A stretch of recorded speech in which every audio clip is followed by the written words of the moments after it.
কলাপাড়ায় পরাজিত দুয়াত কলম প্রতীকের চেয়ারম্যান প্রার্থী আখতারুজ্জামান কোক্কার কর্মীদের হামলায় বিজয়ী ঘোড়া প্রতীকের প্রার্থী মোতালেব তালুকদারের 4 সমর্থক গুরুতর আহত হয়েছে। বিস্তারিত দেখুন কলাপাড়া প্রতিনিধি খায়রুল ইসলাম সংগ্রামের প্রতিবেদনে। বুধবার রাত 9টার দিকে নাচনাপাড়া চৌরাস্তা এলাকায় এই ঘটনা ঘটে।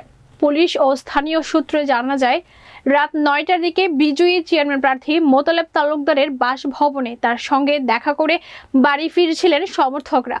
এই সময় চৌরাস্তা এলাকার খান হোটেলের সামনে পৌঁছালে পরাজিত প্রার্থী আখতারুজ্জামান কোক্কার পুত্র শিমু মিরার নেতৃত্বে দেশীয় অস্ত্রে সজ্জিত হয়ে তাদের উপর হামলা চালায়।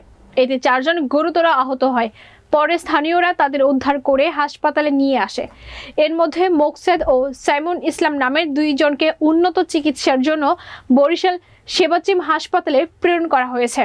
কলাপাড়া থানার ওসি আলী আহমদ জানান, ঘটনাস্থলে পুলিশ পাঠানো হয়েছে। পরবর্তী আইনের ব্যবস্থা গ্রহণ করা হচ্ছে।